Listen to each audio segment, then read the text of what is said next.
Good morning. It is a beautiful day here in North Carolina. It is a cool, overcast day here.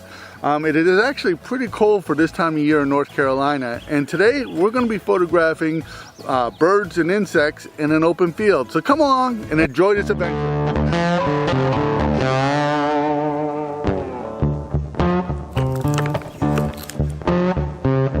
I am breaking all the rules that the YouTube experts tell you to do. They say have a script, have a plan, stick to the plan. I'm breaking all three of those things.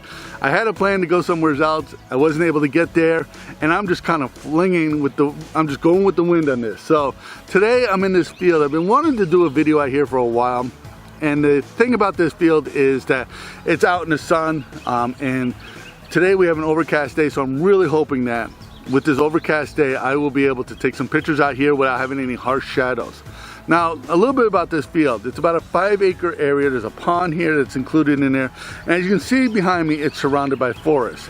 Now, beyond the forest, this way there are agricultural fields. This way there's some agricultural fields. Across the road, there's some agricultural fields. There's a house over here. So this is like a little wildlife area in the center of this area here. Now, half of this field is cut. They probably cut it once every 2 weeks.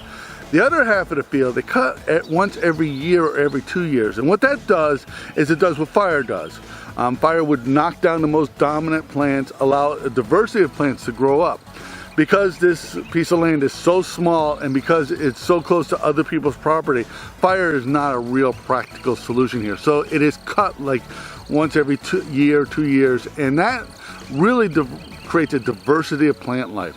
Now, everybody that's into photography, especially wildlife photography, knows that the more diverse your wildlife is, or your plant life is, the more diverse your wildlife is going to be. And as I'm standing here, I can hear Carolina chickadees call, red-eyed vireos, white-eyed vireos, common yellowthroats, all calling here. Now, these animals all utilize this field differently. The vireos are forest birds, and you can see the trees behind me. They're in the forest. But I'm more interested in photographing the birds in this field. So I'm really kind of hoping that I can run into a bluebird, goldfinch, something like that. See what I can, I'm just going with the wind here, seeing what's gonna happen here. I'm really gonna try and photograph some insects. Maybe I'll get some pollinators going. Maybe if I'm really lucky, a hummingbird. I'm really trying to be as optimistic at this point as I can be because, you know, this is the kind of thing where you can come out here and have an incredible time, and you could come out here and only see one bird, but we're gonna see what we can find here. And I'm gonna walk up and down this field as long as this overcast day sticks with us and see how many birds I can photograph.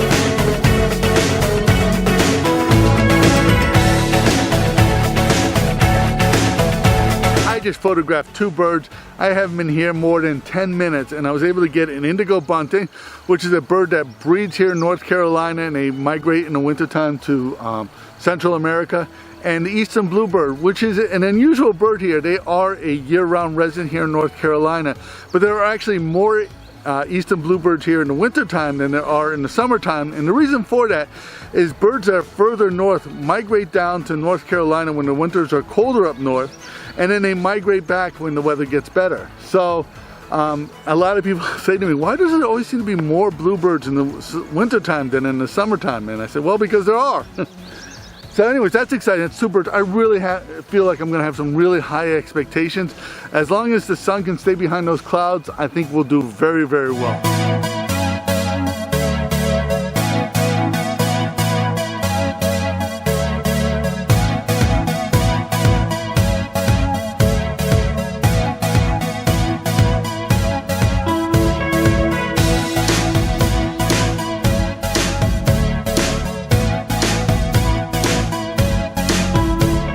Number 3 is a common yellowthroat. These birds are, if you've watched any of my videos before, you know I have a special spot in my heart for the common yellowthroat.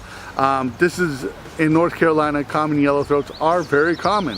You will usually find them this time of year in any kind of briars or any kind of wildlife area singing their heart out. So it's exciting getting a picture. I got a picture of this male. I'm very excited about it. But it seems like the birds are staying at this end of the field. Now at this end of the field there's a pond, there's briars, and then the field comes in. And the birds are landing in the briars, going in the field hunting, coming out with all kinds of insects. eating them in the briar. So the briars offer them cover. For that common yellowthroat, it gave it a place for them to call to. He's looking for misses right now. So this is a definite area that I think I'm going to stick around in and stay here and see if I can photograph these birds. Now I'm seeing a lot more birds than I'm photographing, but as anybody who photographs birds knows, it can be very difficult to photograph, to get a really good photograph of a bird. Because it's overcast, I have to advance my ISO. So I'm shooting right now at an ISO of about 2,000th of a second. So I'm limiting my shots to about 25 yards or less. And the reason for that is if I have to crop the picture out, the more I crop it, the more grainy it's going to get. And if I'm shooting at a higher ISO, that's going to make it even more grainy. So I'm going to stick in this area. I'm going to stick to that 25-yard range. I'm actually going to try and get a lot closer than that, but we'll see what happens here. But I'm really excited about this. I'm seeing a lot of bird activity, and I really do expect to photograph some more birds. I am really, considering that this was a trip that I didn't plan on, I didn't think was going to happen. I almost didn't come out and do all this stuff here. I'm glad I did.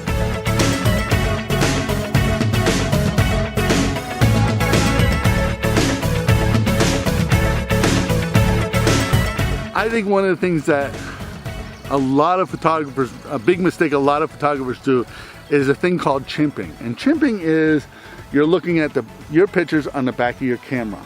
Now, I'm not saying you should never do this. If you're in a situation like I am now, and what I'll do is I come out here and I'm going to take a picture, I focus on the subject, take the picture, and then I'll look at the back of my camera. It looks correct. It's not some crazy setting. I don't have any setting that's off. It's properly exposed. I'm doing pretty good here. I'm going to go back and taking pictures here. You shouldn't be looking through your pictures on the back of your camera. First of all, you're looking at your pictures at a 4 or 5 inch screen. That's not adequate to determine if a picture's good or not good. 2, that picture's taken. You can't undo what you did. It's done. Move on. You know, you can delete it when you get home. You've got so much storage in these cameras here, you can just keep going.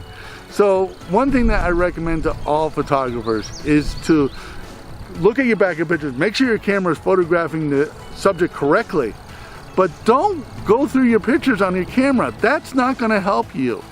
What's going to help you is when you get home, you upload them, and then you can analyze them in a more relaxed, more ideal environment where you're not under a lot of stress. Out here, focus on taking the pictures. Don't focus on what pictures you've already taken.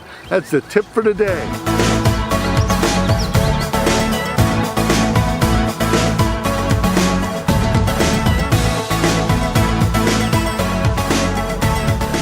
Bird number 4, tufted titmouse. This is not an uncommon bird by any stretch of the imagination.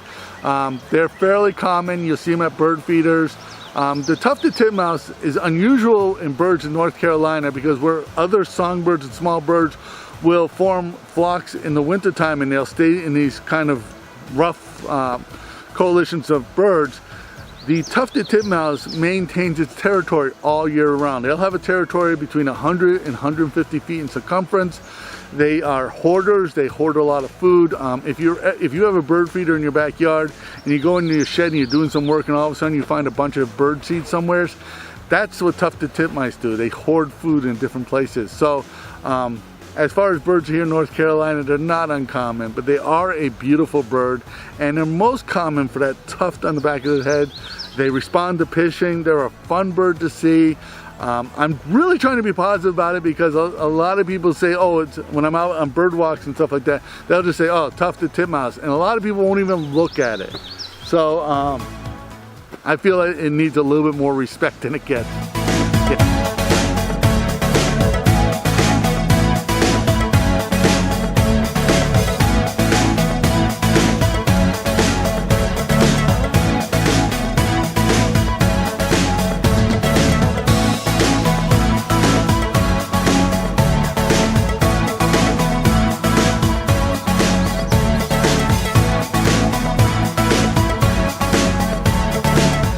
I just photographed an eastern bluebird at its nest here. Now, eastern bluebirds are cavity nesters. They nest in woodpecker holes. They utilize bird boxes. But it's kind of cool seeing this. I'm just excited about it. There's nothing more I can say about the eastern bluebird than I've already said. I just find it cool that we found a nest that they're in there. I've had a really, really good time out here. I have seen blue herons, wood ducks, both vireos, 3 species of warblers, brown-headed nuthatches, cardinals, wood peewees, phoebes, and even more birds I've heard. It's been a really incredible time. And being able to photograph 4 species of birds is, to me, above average for what I normally get. I normally get 1 or 2 good species, or good photos of species when I'm out, and more than often than not, I only get 1 really good picture. So being out here and being able to photograph and getting halfway decent pictures of 4 birds is really good. I just want to stay positive here. I mean, I know that some people send me messages saying that they get very frustrated out there, bird photography, that they'll see dozens and dozens of species of birds and only be able to photograph a few or even get 1 good picture. And I hate to say this, but that's the nature of the game. It's much easier to see a species than it is to photograph it. So I wish I had an easy answer for you, and I don't. But I encourage you to keep going and keep swinging for the fences. So with that being said, I want to thank you for watching. If you enjoyed this episode at all, please give it a thumbs up. Please subscribe to this channel because it helps us in the YouTube world. Become a Patreon supporter. Your support allows us to keep doing this. My name is Leahy. I want to thank you for watching.